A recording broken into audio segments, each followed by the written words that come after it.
E aí, pessoal, tudo bem? Meu nome é Jéssica Fontes. Eu tô aqui pra explicar um pouquinho sobre o que é barragem de rejeitos.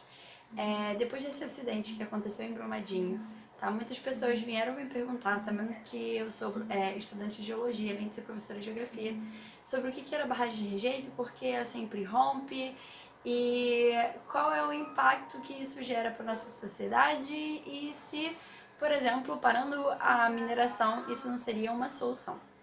É claro, gente, que eu não tô aqui para explicar coisas técnicas e nem falar mal da mineração, porque eu realmente acredito que essa atividade ela pode ser muito sustentável, apesar de ser uma atividade que impacta o meio ambiente de uma forma é, muito grande, né? A magnitude do impacto da transformação da paisagem, do espaço geográfico que existe através da mineração é muito grande.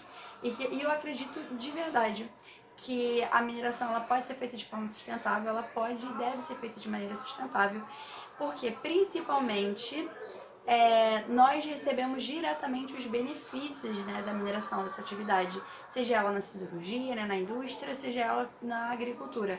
Precisamos dessa atividade, mas precisamos repensar, reavaliar o modo como mineramos, mas também como armazenamos, né, todos os rejeitos provindos dessa atividade.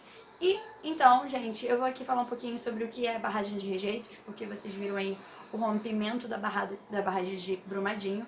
E em menos de 3 anos a gente teve um outro rompimento da barragem do Fundão, lá em Mariana, que também causou impacto não somente ambiental, mas na vida das pessoas muito grande. A gente pôde perceber aí um pouco pela mídia, né, e aí pelos relatórios que têm saído na internet, em alguns artigos científicos, de que nós temos 50 possíveis barragens de modo instáveis, né, ou seja, sem estabilidade.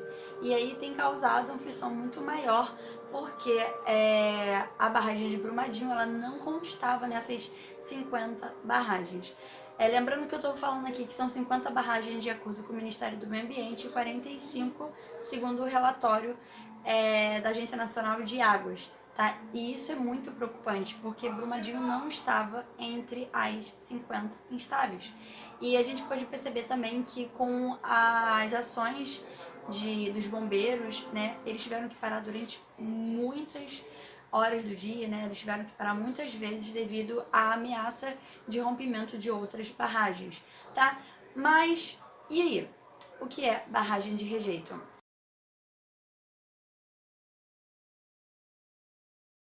Basicamente, a barragem de rejeito ela é um reservatório destinado a armazenar todos os resíduos e água proveniente do beneficiamento de minério. Gente, resumindo, quando a gente pensa em barragem de rejeito, a gente tem que pensar numa estrutura que é construída simplesmente para o depósito dos rejeitos provenientes da mineração, tá? Lembrando que o rejeito, esse é o material que sobra quando separa o minério da rocha e é depositado normalmente em forma de polpa, ou seja, uma mistura de sólidos e água. Geralmente esse rejeito ele não é tóxico, tá? No site da Vale que eu pesquisei, ele tá falando lá que é um material inerte, ou seja, ele não tem compostos tóxicos para a saúde humana, nem para a saúde dos animais, nem para o ecossistema. Mas a gente tem visto aí na mídia que está aparecendo muitos animais mortos, peixes, né? Devido a essa questão da lama, não somente da alta sedimentação, mas também pode ser de compostos químicos tóxicos relacionados a isso. E aí, o que é rejeito? O rejeito, né, é esse resíduo que é proveniente do beneficiamento de minério. O minério, né, vamos dar um exemplo como era de Brumadinho, o minério de ferro, ele está presente na rocha, tá? E a gente precisa retirar esse ferro dessa rocha e muitas vezes para fazer esse beneficiamento, para separar o que é de valor econômico e o que não tem valor econômico, nós utilizamos água, o que acaba gerando um rejeito que pode ser lamoso ou arenoso, tá? As barragens de rejeitos, elas não são feitas para romper, porque para a construção dessa barragem, a gente envolve uma gama de profissionais, seja eles biólogos, geólogos, engenheiros, tá? Ambientalistas, e aí a questão do engenheiro ambiental, né, ou mesmo geógrafo, para que toda a parcela, né, e as etapas de construção elas sejam feitas de acordo com as leis e com a legislação vigente no país. Então, por que uma barragem como essa ela rompe? A gente tem diversos motivos, tá? Pode ter motivos que são puramente naturais, como os tremores de terras, mesmo sabendo que o Brasil ele não tem terremotos, devido à acomodação de terreno, a gente vai acabar tendo alguns tremores que podem causar sim algumas rupturas e falhas nessa construção, e se não devidamente monitoradas, essas fraturas elas podem levar a rompimentos. Ou até mesmo algumas erosões internas, né, algumas liquefações, e aí acaba gerando um rompimento. Mas, geralmente, esses rompimentos eles estão ligados a fatores humanos, a falhas humanas, como, por exemplo, aconteceu em Mariana e aconteceu em Brumadinho. E apesar de não ter um laudo conclusivo de Mariana, né, e a gente ainda aí vê uma questão muito forte da Vale respondendo algumas questões, falando que o rompimento ele foi uma causa natural, né, que ele foi um acidente, a gente sabe que foi um crime ambiental. Muitas obras são superfaturadas ou as obras são feitas com materiais mais baratos para que então a gente tenha um lucro muito maior dessa construção, né, dessas ações mineradoras. E também, por exemplo, a gente acaba tendo uma legislação um pouco fraca ambiental no nosso país, que acaba levando ao fato de alguns licenciamentos ambientais eles acabam não acontecendo. As construções, ampliações dessas obras, elas acontecem de forma tão rápida que acaba que as regras, né, as regras ambientais, no contexto da lei, elas não ocorram, né? Então, por quê? A mineração é um ramo extremamente lucrativo para o Brasil, né? Se a gente for pensar aí, quase 5% do nosso PIB é movimentado pela mineração.